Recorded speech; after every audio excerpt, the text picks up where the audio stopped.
is late. All right. Your boy is late. I was supposed to go live at 2,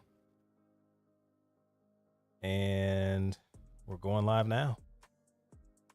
And I got about an hour on me. All right. So, for everybody that will be tuning in, welcome to another episode of The Secure Corner.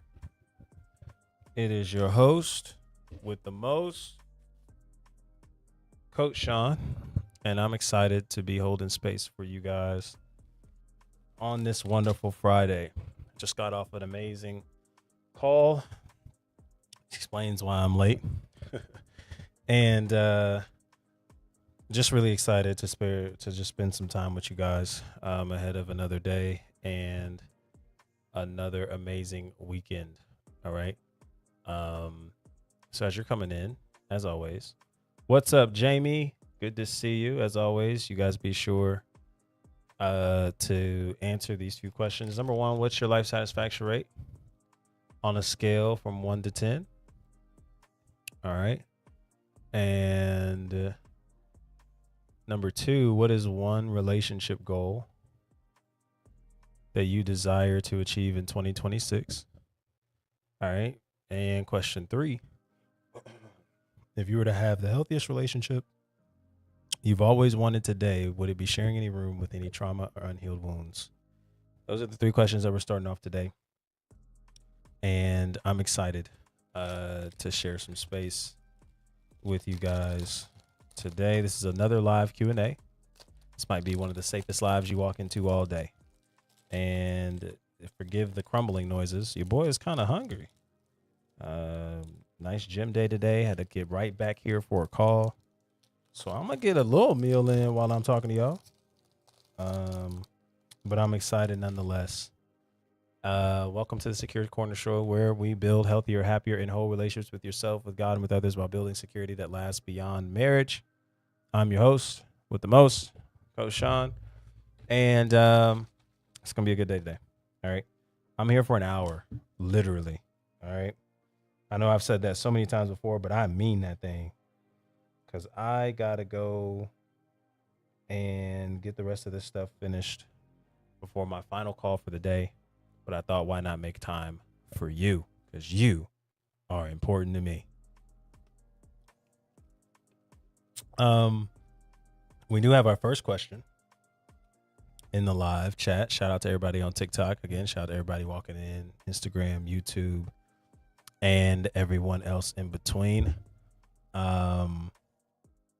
Jamie asked, how do you build a healthy relationship? And that's a great question. I think that is such a interesting question and a nuanced question, because I think sometimes we think healthy relationships are things that we I'm gonna be kind of funny here. Sometimes we think that healthy relationships is something that we buy or something that maybe we arrive to. And the same thing that I've shared with others about security is the same thing that I say about the measurement of healthiness. It is a rhythm. Healthiness and being in a healthy relationship, creating a healthy relationship is a rhythm.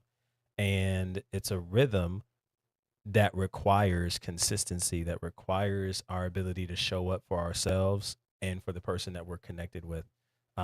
It requires us to continuously look at the behaviors that are exhibited as mirrors, looking at this relationship as a mirror. A healthy relationship is something that you create, but it creates from the healthiness that you are already in. So truth is, you are able to have healthy relationships, but it's not because you went and found somebody and now now a healthy relationship is formed. No. It comes from a place of healthiness, because a healthy you is required for healthy relationships. And so that is really a big philosophy that we move with around here, that I think really just spreads across so many different directions in different areas of our life. I actually have a cornerstone video on my YouTube channel that really just explains a lot of these things. I encourage you guys to go check it out. And if you're interested, send me a message and I'll be able to get you the link. But basically, this just exposes that, regarding relationships that we experience, they're all mirrors. And if we don't look at relationships as mirrors, we will oftentimes be most frustrated. We will experience repetitive cycles in relationships. Breakups will become a normal, divorce will become a normal. And we will constantly wait for the external to be in our favor for us to be able to say, either I'm confident enough to be in a relationship or that I'm at peace.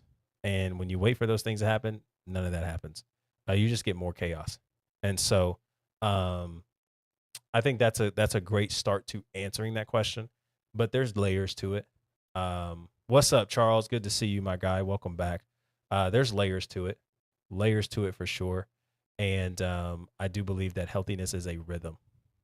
You're only going to be as healthy as you allow your relationship is only going to be as healthy as you are.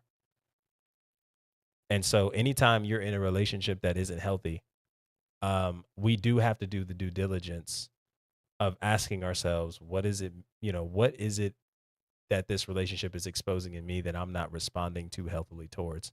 And that isn't necessarily to say that if you're in an abusive, toxic situation that then it's your fault. No. I think sometimes we just need to be honest about what certain relationships that are wanting to be built, created, and cultivated, someone that we do like and we do love, but yet doesn't seem to be going in a healthy direction. We do have to be curious and say, man, what is this revealing in me that I'm not really too fond of, that I'm not liking, that I'm not appreciating? And I think it makes a difference. And so that's kind of how I would answer that question. A healthy relationship begins with a healthy you.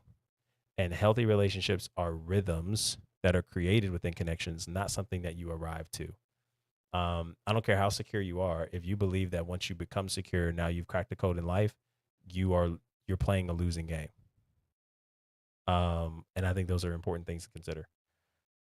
So I hope that answers your question, and put a one in the chat if that made sense to those of you who are walking in and listening. My name is Coach Sean. I'm a faith-based relationship coach, and you are walking into an amazing show called The Secure Corner Show. We are here to dive into all things related to get you to a place of security in your life and relationships. All right, and we're having some good conversations to process pains, relationships, breakups, experiences, life together. Happy Friday to you. I'm so glad that you're here. As you're walking in, drop your life satisfaction rate on a scale of 1 to 10. Where you at? How you feeling? Number two, as the second question, what is your biggest relationship goal that you want to achieve in 2026? Thirdly, if you were to have the healthy relationship you've always wanted, would it be sharing any room with any unhealed wounds or trauma? Okay. Answer those three questions. If you don't and you have your own, ask away. This is a live Q&A, and I want to process with you. All right. And looks like we have our next question. Shout out to Andy in the building. Is having someone who put God first but might not love you as much worth it? Well, define not loving you as much. Are you saying you love them more than they love you? And then how are we measuring that? I think is important. What are we seeing that determines that you love them more or that they're not loving you as much? Yeah, I would ask a follow up question to that. Um, if you have thoughts on that, please follow up. If not, I probably can go in a direction, but it may not necessarily be to answer your question specifically. It may be to something else. Seren, good to see you. How are you? I'm doing well. I'm glad you're here. Thank you for joining in. Um, yeah. Okay. Question 1 and 8. Awesome. Question 2, healing from a broken family and can't see. Question 3. Yeah. So question 3. And I'll do better at adjusting that, you guys. I guess it's too long. But basically, my question is: would a healthy relationship, if you were to have a healthy relationship today, would it be sharing any room with unhealed wounds or trauma in you? Okay. Answer that question. Awesome to hear that you're at an 8. Sounds amazing. And then healing from a broken family would be the biggest goal. Um, what what has that experience been like for you so far? In doing that. Susan, or Susanna, I hope I'm saying your name right. Please correct me if I'm wrong. I keep thinking of him, and it has been 1 month and 10 days of no contact. How to undo this?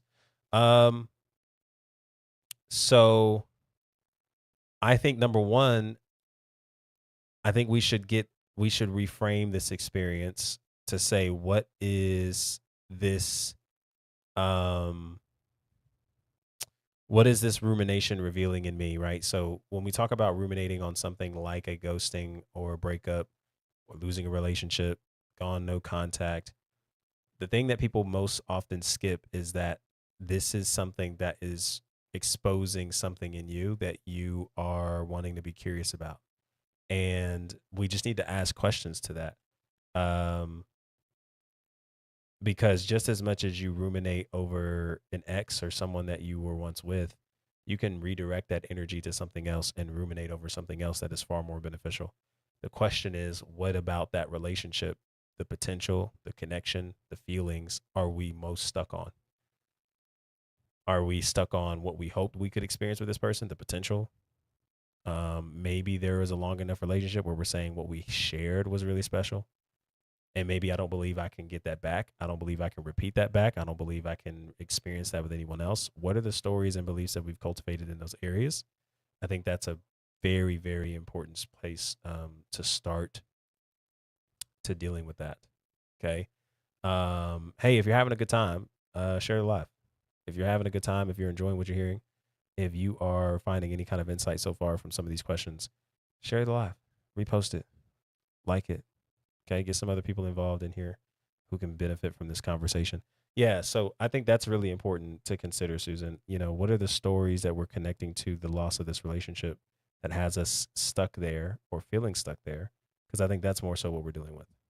Um, I'm so okay, okay. Ooh, y'all coming in hot. Yeah, because we've built on a spiritual relationship together.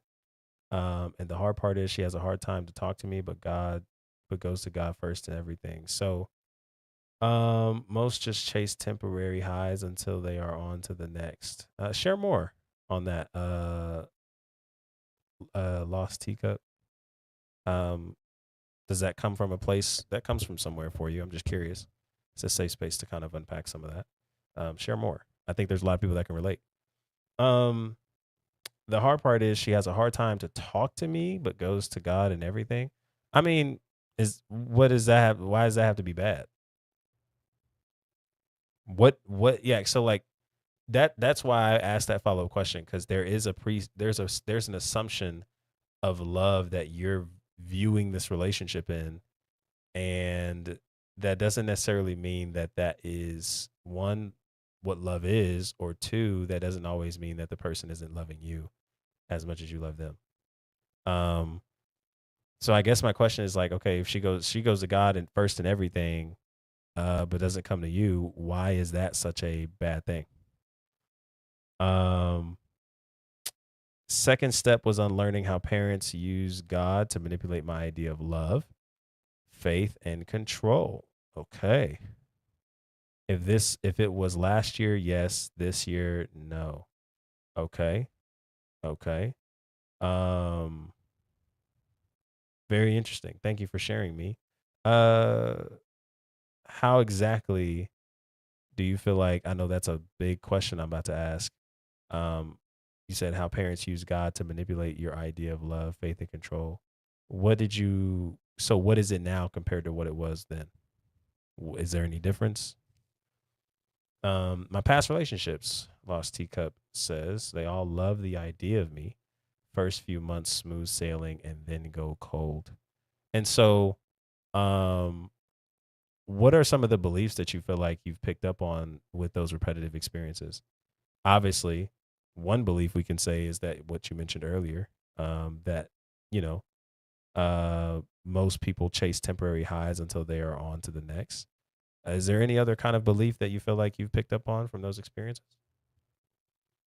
Um, and do you feel like that's ever limited your ability to date or want to continue dating? Follow up with that. Again, welcome in everybody. Those of you who are joining in across the board, my name is Coach Sean. I'm a faith based relationship coach. And we're having some really great conversations this week on all things related to building healthier, happier, and whole relationships with yourself, with God, and with others. So you're in the right place at the right time. and we're having great conversation building here. Okay. Um, Not really. I've always asked for closure, and they said, "Nah, you're a great girlfriend." I'm currently in one at the moment. I fear it might be happening again. What is your age? Um, Lost Teacup, out of curiosity. I asked that because um 23. Okay.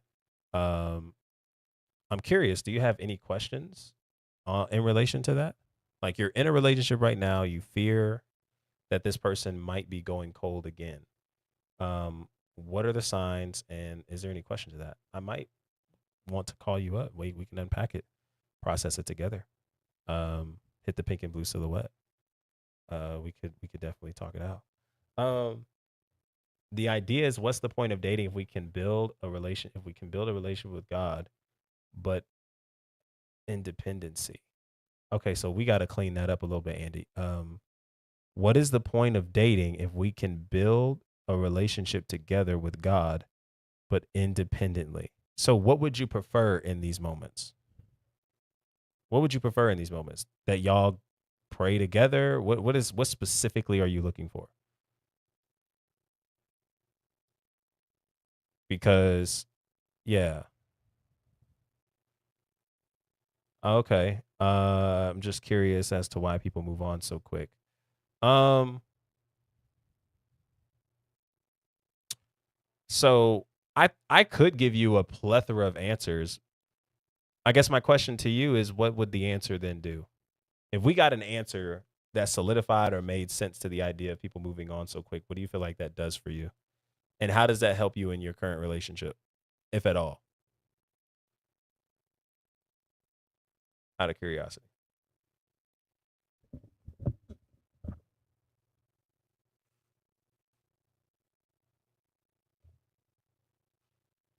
Told y'all, I'm gonna be snacking a little bit. I'm hungry.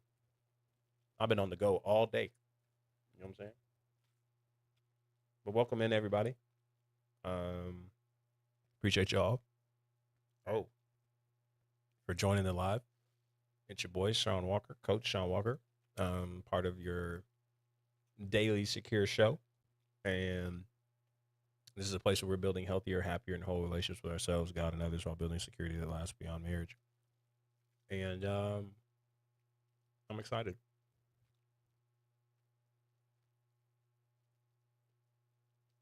Mm, okay. So I hear what you're saying, Andy. And I do agree that it is challenging to build a life with someone um, or doing life together with someone and maybe there's some distance there. But what you've described so far doesn't sound like there's distance. And I'm trying to understand better what it is that what story you're leaning on that gives you the impression that her going to God first before coming to you equates to distance and not loving you. That's the disconnect that seems to be present here. Um, and I'm just curious to know more on that. Uh, Again, shout out to Lost T in the building. I'm just curious. But in my current relationship, he has his separate issues, so that explains why he has been distant. But I guess it's just fear. Yeah. So, um, okay. I mean, yeah. I mean, for the sake of curiosity, we can answer this question. So, I mean, there's plenty of reasons why people move on quickly, but a lot of people don't move on like we assume they do. Just because somebody maybe walked away from you or walked away from a relationship that you were building together and they were automatically in another connection, let's say it was a week later, 2 weeks later, however long, right? Doesn't necessarily always mean that that person is healed or they got over you or that they moved on completely. There's a lot of reasons why people do what they do, and most of the time it has less to do with us. It has less to do with what they might blame or who they might blame. It has a lot more to deal with the uncomfortable truth that lies beneath what someone's behavior exposed in them. Okay. So, I mean, I've heard plethora of stories of people getting out of relationships, long term relationships, just to go and date and be with somebody else. And it wasn't healthy. It didn't come from a healthy place. It didn't come from a meaningful place. And they were using that person as a product to just numb the real pain that they were experiencing of missing the person they walked away from. And so we have to be careful of the stories and meanings that we attribute to certain experiences, because sometimes what we can easily connect to it doesn't necessarily mean that it's true. Um, I think people can move on very quickly. There's a small percentage of people, depending on the commitment level of the relationship, the emotional investment into the relationship. There's a small, very, very small group of people who can move on maybe more quickly compared to others. But that's because of their ability to regulate, their ability to, um, not necessarily cling to specific emotions and meanings. But again, that's a very few amount of people compared to the majority of people out here in relationships, dating, and even married. So, again, there's a lot of reasons, but it doesn't necessarily mean that it's legit, and it doesn't necessarily mean that somebody moving on means that they've healed, they let go, or they're over you. And so we have to be careful, because yes, there's something we see externally, but it's more so the story we're giving to it that is creating the anxiousness, the sadness, the fear. And if we stay curious about that long enough, we'll learn that somewhere in the midst of that journey is a reflection of our identity, and maybe something that we don't like, we don't feel ready to handle, we don't feel we can handle. And that's more so what the problem is. Um, and fear can easily have us in places of overreacting, moving anxiously. And we have to learn how to be able to manage those waves healthily, so that we don't drown in them. And that takes practice, that takes intentionality, consistency, and building up on those things. Okay. Um, I hope that made sense. Okay, my live is stuck. Oh no. Okay. Let me know if you heard any of that. I prefer that. Yep. Can you give dating advice for teens? Man, wow. That's a great question. I'm gonna be honest. I don't know if y'all would really like my dating advice for teens. I don't think it makes the most sense for teenagers to date. I know that doesn't stop y'all from dating. Um, but I don't think it makes the most sense for teenagers to date, because there's so many factors that go into building consistent relationships, that I just don't think there's a level of maturity that is there yet to really know what you're doing and the decisions you're making and the impact they have on not just the person you're with, but on you. Um, so I don't necessarily recommend. Now again, for now, that doesn't necessarily mean I can't give advice on how to navigate it. So instead of just leaving it there, I want to also give some tips. Okay. um Number one, I think it's important, regardless of that, if you're going to date and you're a teenager who's going to date, um number one, I think it is important that you learn how to regulate your emotions. And that sounds really generic. And I'm not saying in order to learn those things that you have to find a therapist. Teenagers are teenagers. You're still living under the care of your caregivers and parents, which is, again, that's what's supposed to be.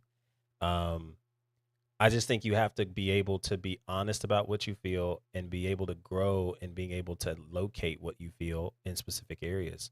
The excitement you have, the sadness you experience, the anger you experience, the horniness you experience, it's all a reflection of your humanity. And so we can be honest about that.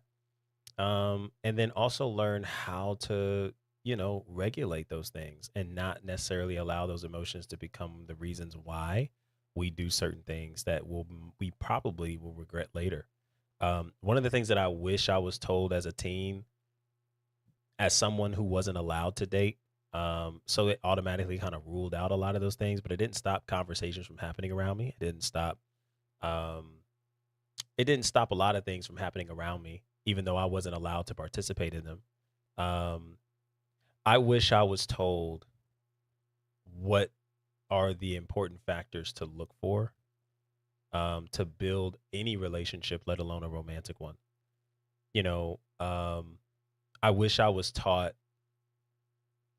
Um,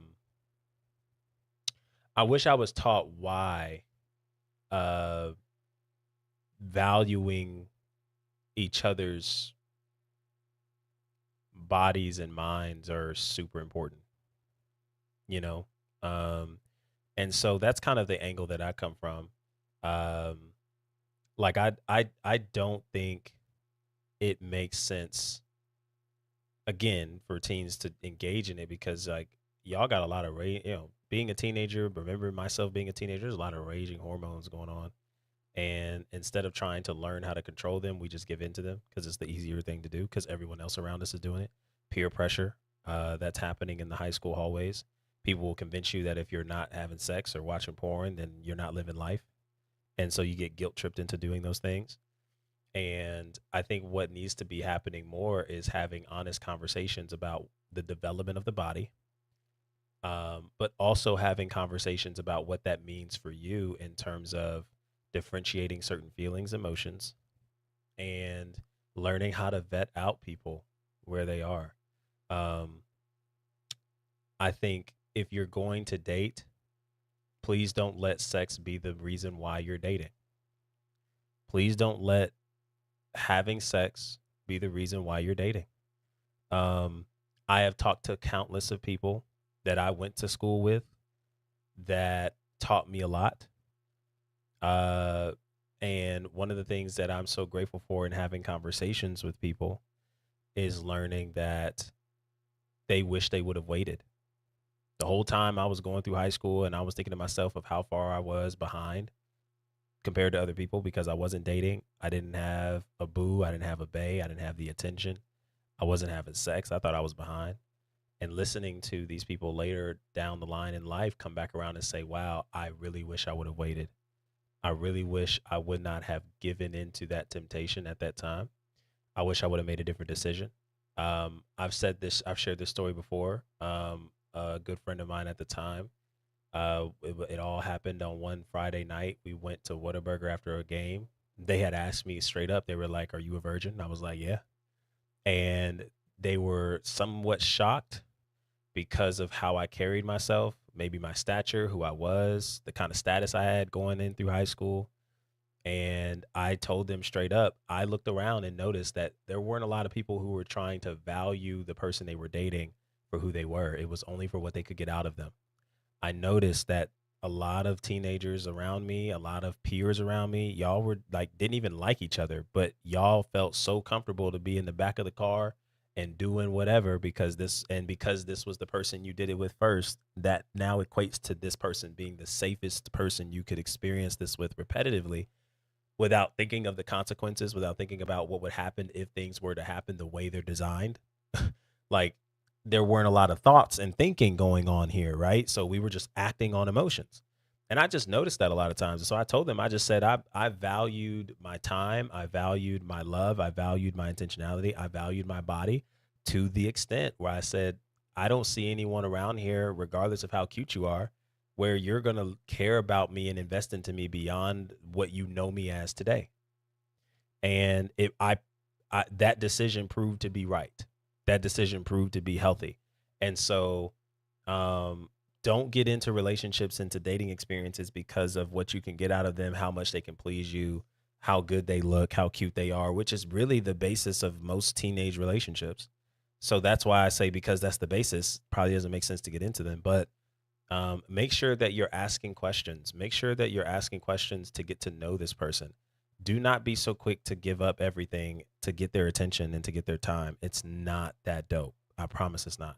Um, and, I think learning how to vet people out and experiencing rejection along the way, someone who says no to you, someone who does not desire you, someone who ghosts you, oftentimes is a more reflection of where they are and the lane of maturity they're in, not who you are not.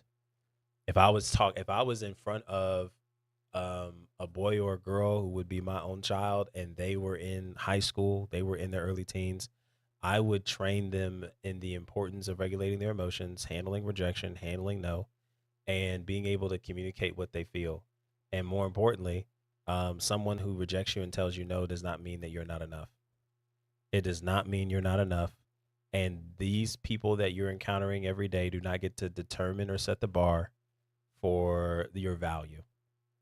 How they treat you doesn't get to determine it. How they look at you doesn't get to determine it. How they rank you on a scale from 1 to 10 the TBHs and the rate date hates and all these things that we give out on social media, they do not get to determine your value. They do not get to determine your value. And because they don't, that means that we should take their opinions with a grain of salt. And we should take the views that they have towards you as a grain of salt. When you're in your teenage years, these are the years that your identity is being slowly developed. You're trying to fit in, you're trying to find various different groups to be a part of. And these things play a role in how you feel about you and the status, success, or maturity that you feel you're available for. And I just can't stress it enough. As you're navigating these things, it is important to recognize that these people you're around do not get to determine who you are. What they do, what they say, how they respond. Most people are doing it from performative reasons. Most people are doing it from rehearsed things because it sounded cool, because it's what they saw on social media.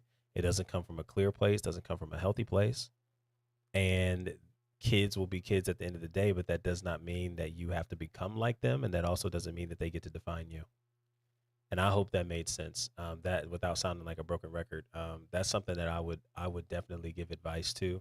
Again, you're talking to somebody who didn't date, not because I didn't want to, but because I knew I wasn't allowed to.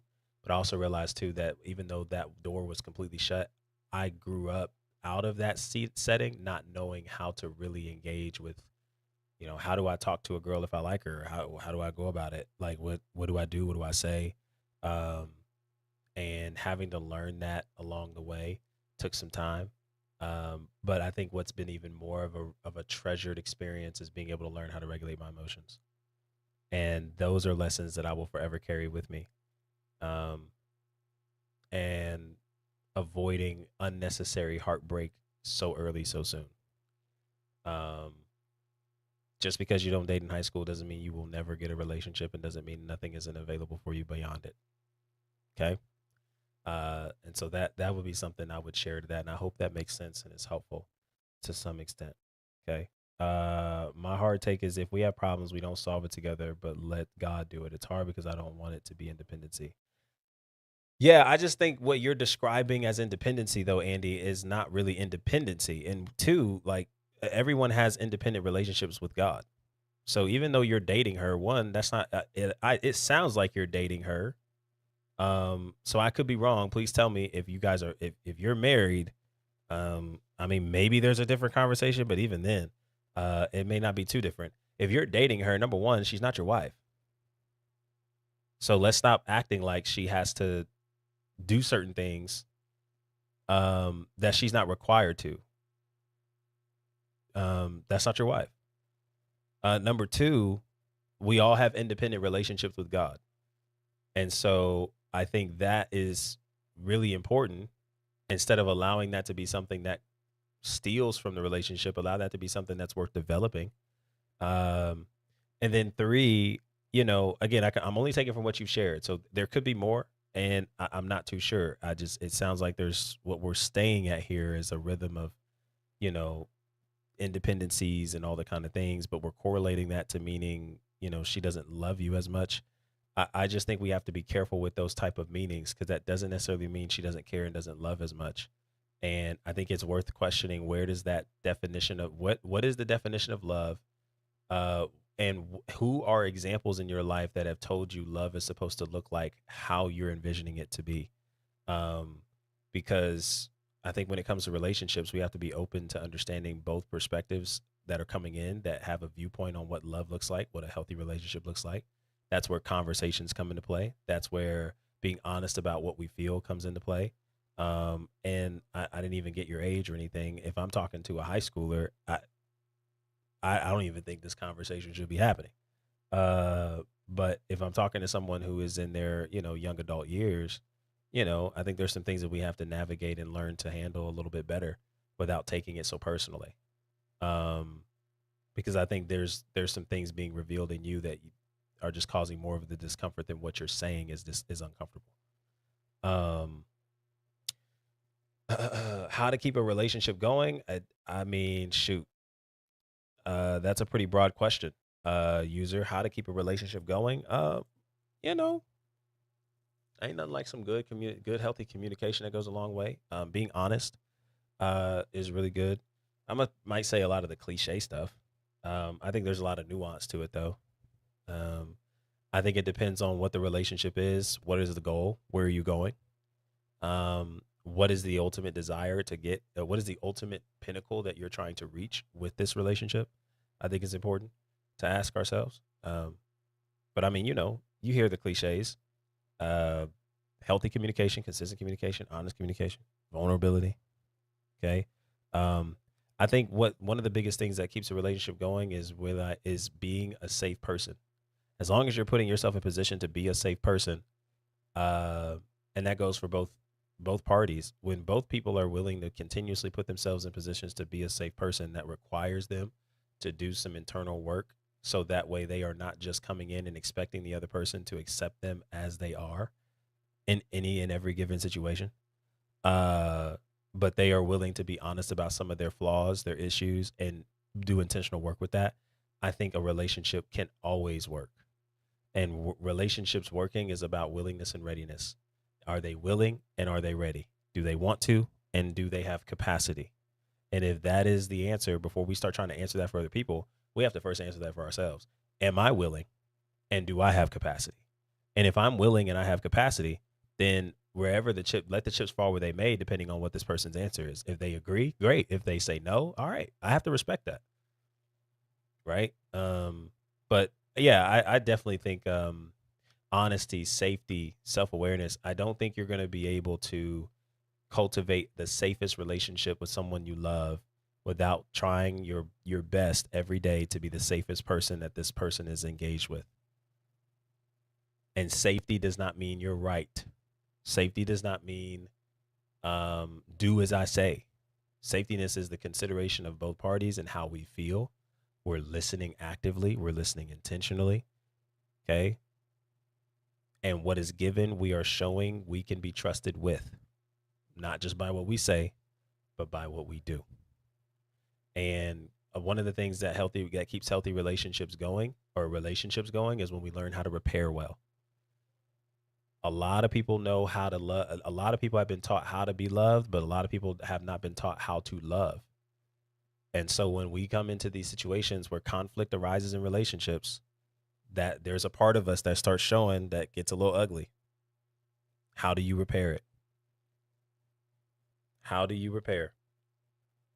Security does not mean there's an absence of feelings, there's an absence of arguments, there's an absence of conflict. Security just means we know how to manage those waves when that conflict shows up. And we trust ourselves to be able to handle the emotions that may come individually and collectively. Okay. Some thoughts there on how to keep a relationship going. Don't just survive. If there's something that comes up that bothers you, we got to get into a habit of saying it. And it might come out a little funky at first, but we got to learn how to we got to learn how to, clean that up so it's digestible, so that we're able to hear each other, so that we're able to serve each other because we now know what we need to do that. Don't fool for longevity. Longevity does not mean it's healthy. Longevity just means it's long. That don't mean it's healthy. Dirk Nowitzki played what, 16 years in the league? Not all 16 years were valuable. Okay. Those last three, especially, brother was hobbling up and down that court. Okay. There's a difference between that and then what we're seeing from LeBron James. 21 years and plus, 21 years and more in the league. But that stability, that healthiness, that consistency, right? He continued to reinvent himself. He continued to adjust. He continued to make his game valuable. That's what allows LeBron James to be where he is, where he's signing $8 million deals to join teams to go get a ring. Because he's presented himself as valuable in all areas of his life, or, well, specifically basketball, presenting himself valuable to GMs. Okay. Just because you went long don't mean it's healthy. We got to keep doing the work internally. I hope that made sense. My girlfriend hit me not very hard for something so small. I'm having a hard time letting go. Sounds like you should walk away, MG. Anytime those kind of things happen, Physical altercations, I'm not for. Um, I'm not saying those things can't be recovered. I think there's very possible people can recognize their mistakes and things and change. But if you're saying it's a hard time letting go, then we shouldn't keep forcing this to be something when we are not there, regardless of how small it was. It was something that was impactful, something that was hurt. Sounds like something, a repair attempt really wasn't given. So it's kind of festered over for some time. It may make sense to walk away. Um, I'm scrolling up, so I got past messages. So if y'all are joining in on new messages, thank you so much over on TikTok, YouTube, Instagram. Appreciate you guys a ton. Do me a favor, be sure to go to the top of my page on TikTok, click that link, and book your call, book your one-on-one call. Okay. Let's invest and build some momentum in your healing. Okay. Let's not just leave it to these moments that we share together. Let's actually get you some intentional, practical things. In 60 minutes, a lot can be solved. And you never know, you might just need one conversation that makes the massive difference in the transition of life you're experiencing, not just relationally, but in all areas. Go book your call. All right. I'm excited to see you on the calendar. And then go get your free relational diagnostic as well. That's in the same link, in the tree link, second link that you'll be having available to you. And we'll go from there. Okay. Everyone that is here on this live, thank you so much for tuning in. My reward to you, as we are here for another 20 minutes, my reward to you is you buy one session, you get another free.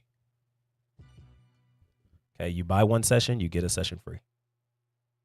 Okay. You buy a session, you get a session free. Who doesn't want to take a buy one, get one free deal? I think you should. I'd work with me. Go and book your call. And I'm excited to see you there. Okay. At the top of the page on the link in the TikTok. Okay. I'm excited to do that. Shout out to Ellie in the building. Why will someone just ghost you while you both are dating for no reason at all? Again, I think there's a lot of reasons we could give to some of these things. I'm not here to tell you exact whys to figure out why they did what they did. Again, I think ghosting is a very challenging experience for a lot of people. And I think one of the biggest reasons why is because we aren't necessarily too appreciative of what ghosting is revealing in us. Not necessarily because the ghosting itself is the biggest issue. Sometimes there's some meanings that we attribute to that ghosting that we have created, whether society has created, we just, went with it. And I think I would reverse that question and ask you, what has that ghosting exposed in you? What is the challenge that ghosting has brought up in you? That's not to make ghosting okay. That's not to make ghosting favorable. That's not to make ghosting popular. People that ghost, literally, for y'all, I mean, for various reasons, do it. They're not ready to have a hard conversation. They don't handle confrontation well. They don't know what to say. Or they literally just don't think it's worth their time. But that's all of that is outside of our control. What is our control? What is in our control is how we look at this and how we engage in this in a healthy way. That doesn't mean that we don't find ourselves upset, sad, angry, or all the things. This just means that we are now looking to regulate ourselves so that we don't allow someone who maybe barely knew us, we barely knew, maybe we wanted more from but didn't experience. Okay? Like we're not here to build a life off of that. At some point we got to be willing to look inwardly and allow that to be something that exposes a little bit more, so that way the ghosting itself, there's a version of you that isn't offended by someone ghosting you. Because we recognize, like, I mean, you just missed out on an amazing opportunity. You just missed out on an amazing opportunity at a relationship that probably could have changed your life, but like you just not ready for it, and it shows. See how like that type of story attached to that experience automatically gives something different? That's what we got to learn to do. Sometimes that doesn't happen until we're presented with the moments where ghosting happens, rejection happens, somebody saying no happens. That's how we learn. That's how we grow. There's plenty of reasons, but that doesn't necessarily mean that has to stop you from moving forward and living forward to the life that you want to live. I hope that made sense, Ellie. I'm doing you a favor. Oh, yeah, you're doing me a favor. There you go. I don't know if you remember me, but it's Mando. Oh, what's up, Mando? Yeah, ask your question. You messed my mind up the other day. I'm sure I did. I hope it's helpful though. It's just the beginning. I think if you get into the secure program, it's going to make a lot more sense. All right. I know we said a lot there yesterday, Robin, but if you get into that program, it's going to make a lot more sense. Um,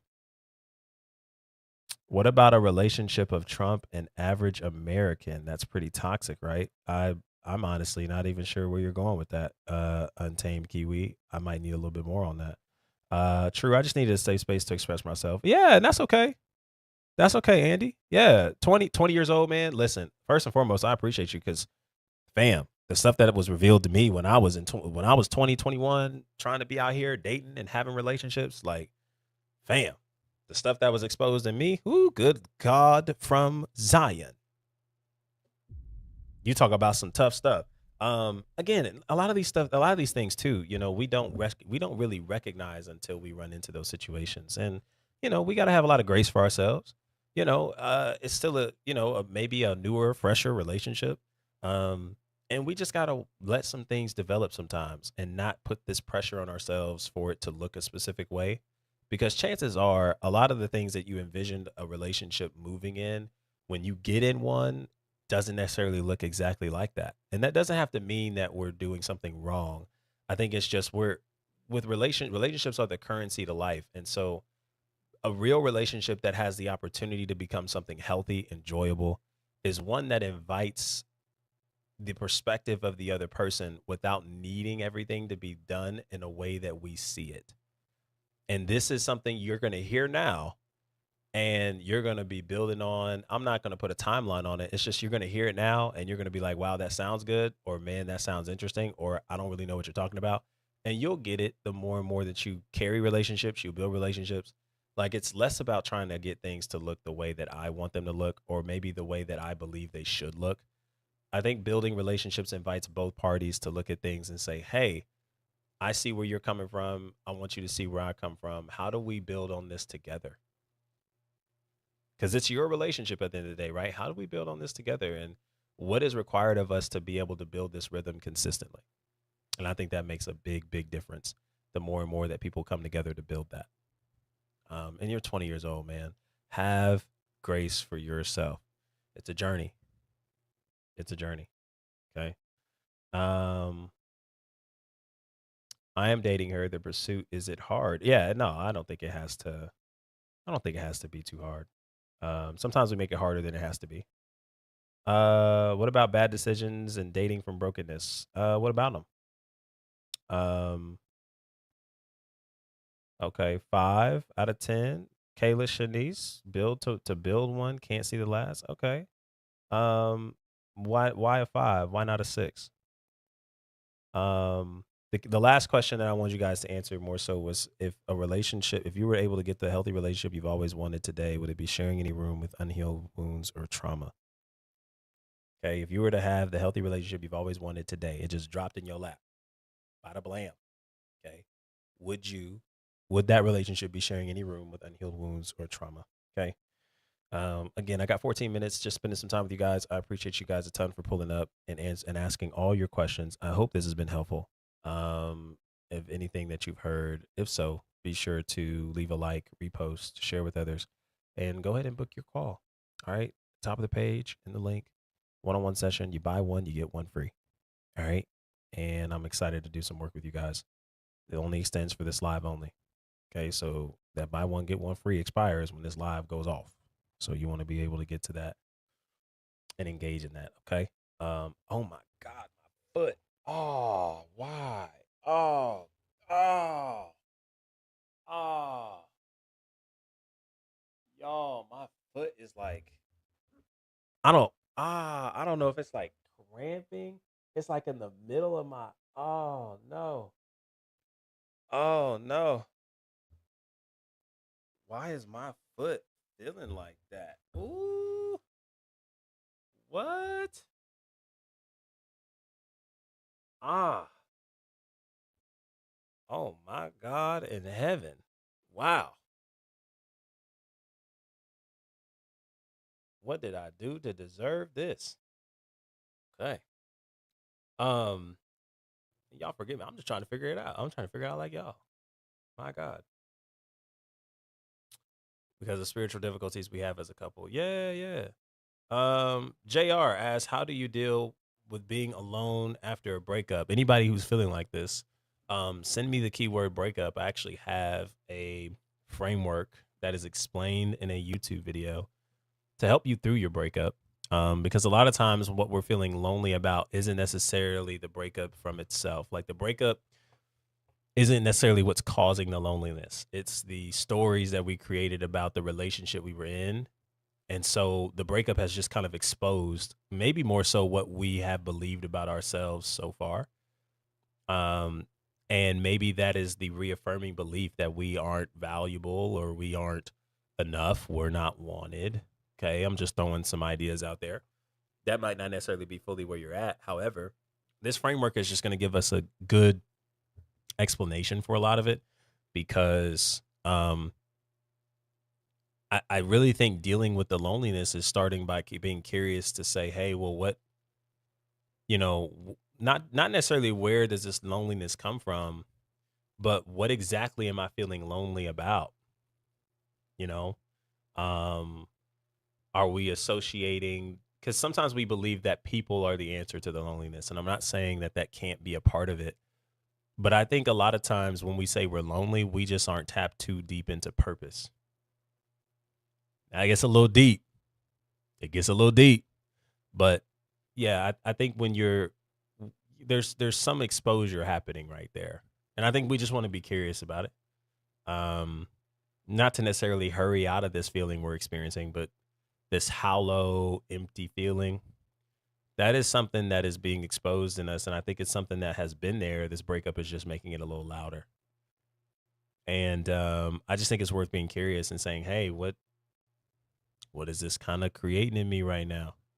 Um, you know, and moving forward from there. I really think we have to be able to reconnect with ourselves and reconnect with the present moment, reconnect with with what's around us. I tell people this all the time. This is not a framework I created, but I do include it in that breakup video because it's powerful. Tony Robbins is who introduced me to this framework of experience, meaning, and action. Something I share all the time. And it's just this idea that we make three decisions with every area of our life every day. And it's between an experience, meaning, and action. And the experience is helping us make the decision of where we put our focus. Am I going to focus on lack or am I going to focus on abundance? So even with the question of how do I deal with being alone after a breakup, I think a part of us is so zoomed in on the lack because this person is no longer here. The relationship we wanted is no longer available. All the things that I envisioned happening in this relationship are no longer available. I'm no longer going to go on trips with this person, talk to this person, be on FaceTime with this person, love this person the way I wanted to. And sometimes because we zoom in so deep on that, that's what's creating the loneliness. So it's definitely coming from lack. It's not to say that we can't have moments where we just feel alone. Yeah, sure. But there is a world where we can be aware of that and make a different decision. And so that's the first decision. And then the second one is just what's the story that I'm attaching to the breakup? What's the story that I'm attaching to this experience? Because the story is ultimately going to be the difference between us getting over it or us drowning in it. It's going to be the difference between us staying lonely or finding contentment with where we are in life and finding our joy again, finding our spark again. Everybody's talking about getting your spark back, right? Like this is a way to do it. And then the story that we give the experience we're having is ultimately determining the actioning, right? So if I tell myself through the breakup that I'm not enough, I'm not wanted, I'm unworthy, all the things that we might rehearse and that we might feel is reaffirmed, then the action is going to be that maybe I don't just not date. Like I actually I'm chronically single. I stay angry at everyone. I crash out on everybody. Um, my action might be to join red pill, pink pill, sprinkle, sprinkle, 50-50. My answer might be to, um, you know, maybe even do a smaller thing. I might, uh, I don't know, run away from social media, delete all my accounts. I might really, really be reactive in certain spaces. I might feel like I'm drowning in sadness. I might believe anxiousness is my home. Heartbreak is the only thing that's in my future. So I say all that to say that I think when we get awareness of the story and meaning we're attributing to certain experiences, this is what gives us the ability to make a different decision and create a different outcome. And we notice how that more is contingent upon us, less about the external being perfect. And that would be my beginning spaces to deal with it. But again, if you guys are interested in this video breakdown that I give regarding how to really overcome your breakup, and it deals with things like loneliness for sure, just send me a message, DM me the word breakup, and I'll be able to get it over to you. And we'll go from there. All right, got 7 minutes left. I'll take a few more questions. Everybody be sure to go to the top of my page, click that link over on TikTok, and book your one-on-one call. You buy one, you get one free. That deal lasts for 7 more minutes. You want to take advantage of it, and you want to be quick on your feet. Books are open, and I'm excited to connect with you and process all these things with you and dealing with building healthy, happy, and whole relationships while building security that lasts beyond marriage. Okay. Let's see here. Scrolling down. How do you navigate modern relationships when you won't have it? It's a struggle out here. When you say you won't have it, what do you mean by that? When you won't have it? I hope you're still in the chat. I'm getting to your question late, but I appreciate your patience nonetheless. I'm so exhausted. My girlfriend is avoiding, and I don't see a future in this relationship. I'm drained. Yeah, so I think that's something we should pay attention to. Maybe it sounds like we have to, again, this is the best way that y'all, if y'all hear anything else from this stream, please recognize some of the best ways to make a decision on whether you should stay or go in a relationship is your values. And realizing that if I have my values listed out and I'm looking at this relationship and I'm aligned and I'm comparing it with the values that I say I have for my relationship, for my life, and it doesn't fall into that, then chances are I had to abandon my values to even make this relationship come to reality. Therefore, I probably should walk away.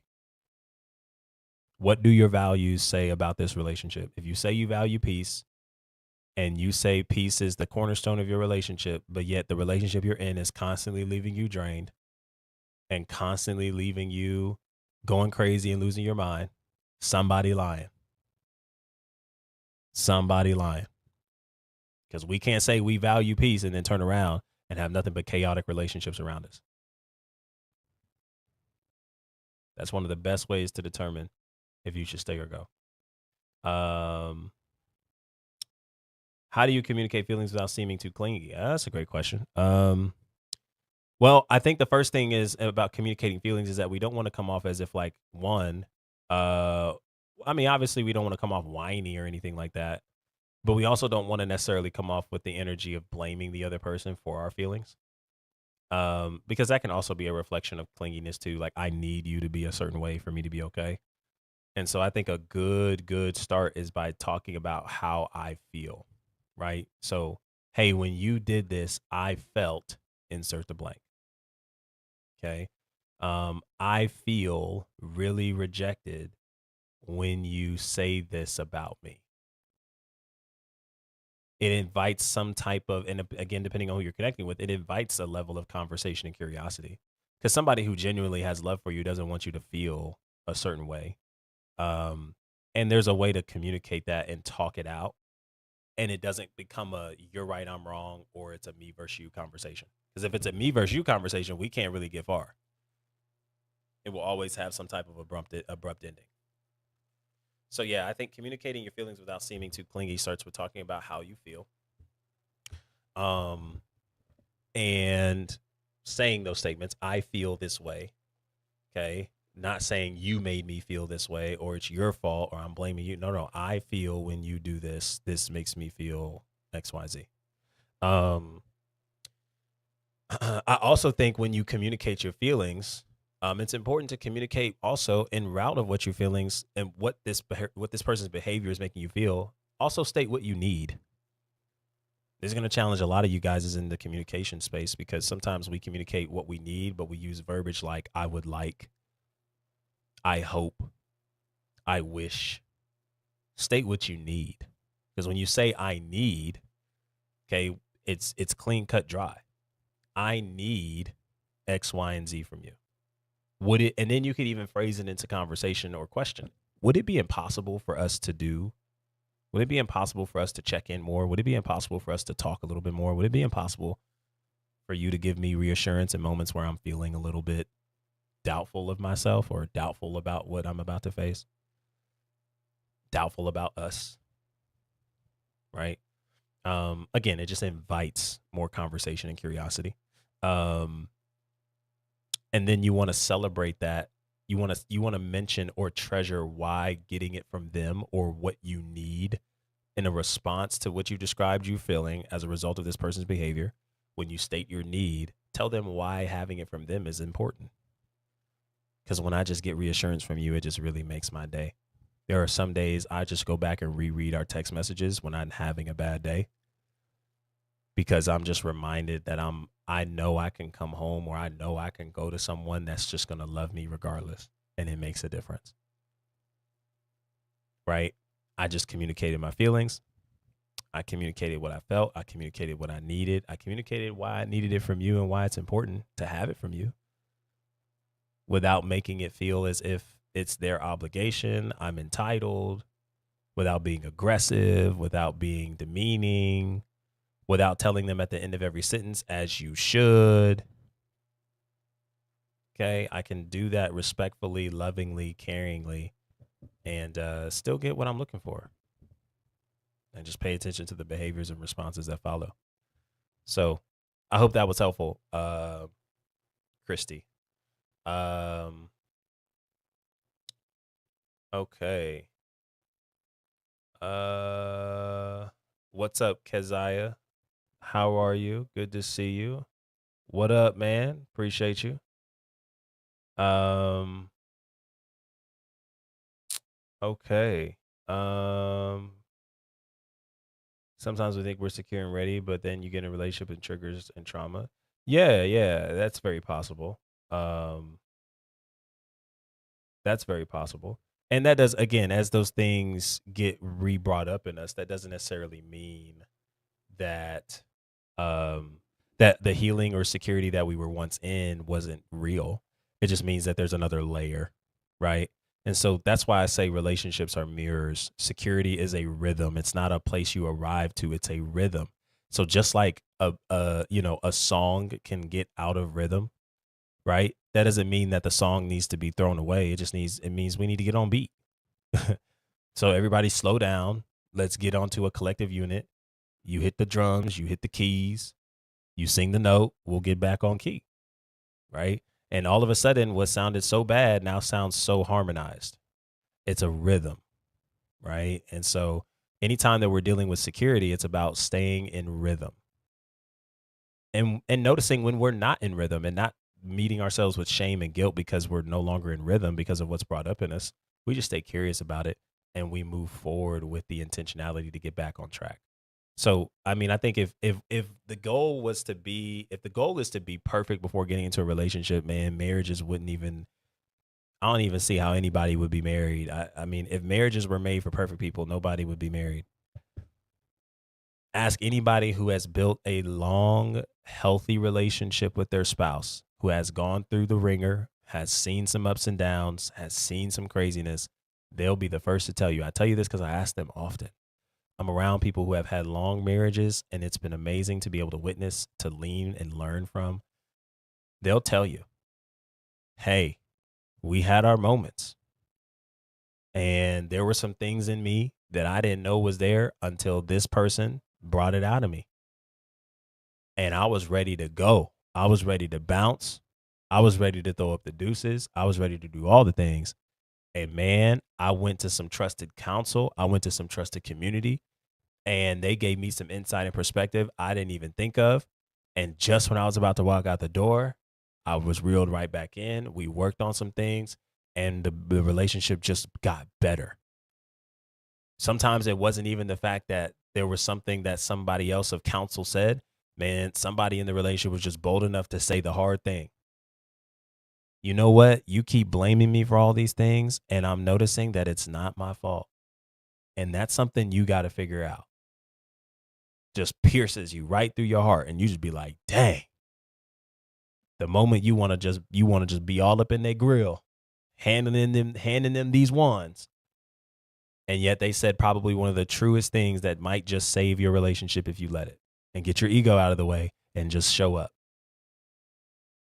Makes a difference, man. So I'm telling you this because again, we think and have envisioned in our lives that security means that okay, I'm not I just need to get myself together for fully. And no, it's just like we're still living from this performative mindset. And here's what's crazy is a lot of people, even Christians specifically, like you hear this stuff all the time in church. God doesn't want you to come together perfectly made and all the things. He wants you to come as you are. And it's crazy that we will shout and praise in church over a message like that, but we know you don't fully believe that because you still show up like that in every other area of your life.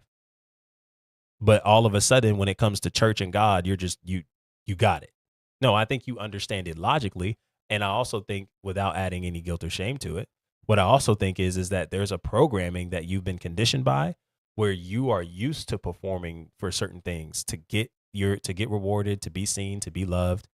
And so when we're talking about moving in this abundance and, living a life for Christ and all these things, this redemption, this process, this development that Christ takes us on inquires us to be attentive to those areas that are exposed in us where we know God loves us and we know God desires what's best for us and we know we don't have to come to God perfect, but yet there's an identity portion in us that still says I need to get myself together before I'm qualified to do, qualified to be, qualified to go, qualified to have.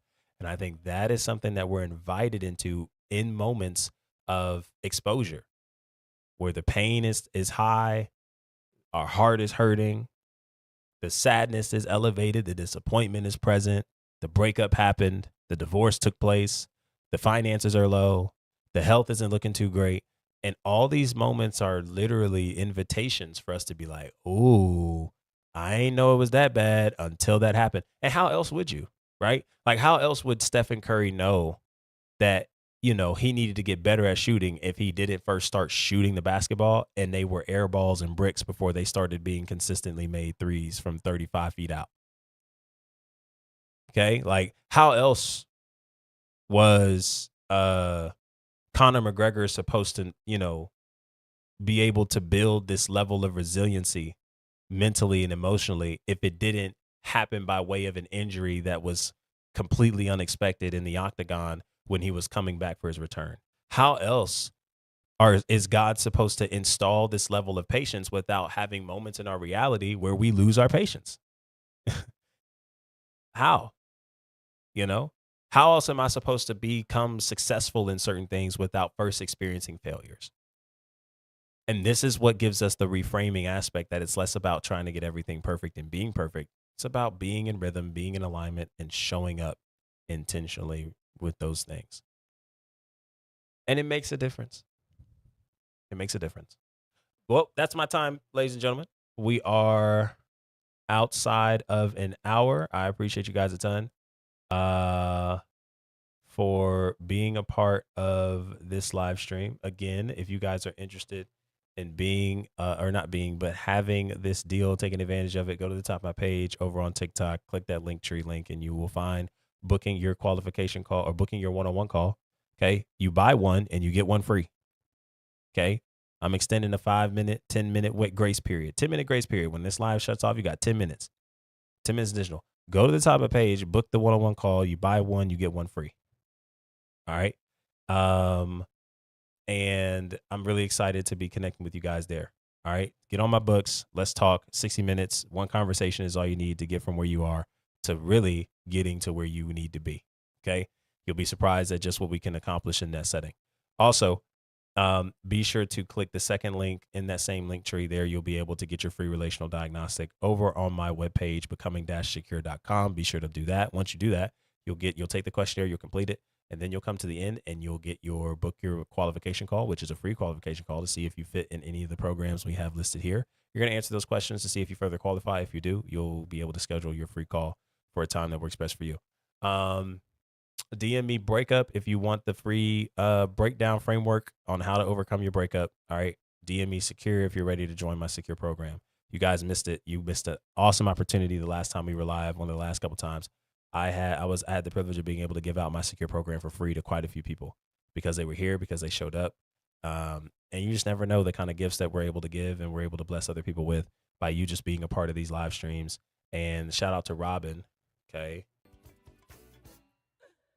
Shout out to Rockin' Robin. She got her testimonial in on time. And so she was able to bless so many other people as a result of her bravery in getting that testimonial in. Okay. And so you never know what you may encounter being a part of these shows. That's why I say get here. Get here, get here, get here. Because you could be on the receiving end of such a blessing you didn't know you needed until you have it. All right. So I'm really appreciative of you guys spending some time with me, spending your Friday with me. Enjoy the rest of your weekend. New content, fresh content coming shortly. And I can't wait to connect with you guys to get on the books and get some work in. All right. Until next time, be easy and be breezy, my friends. Peace. Hey, take it easy, Instagram, YouTube.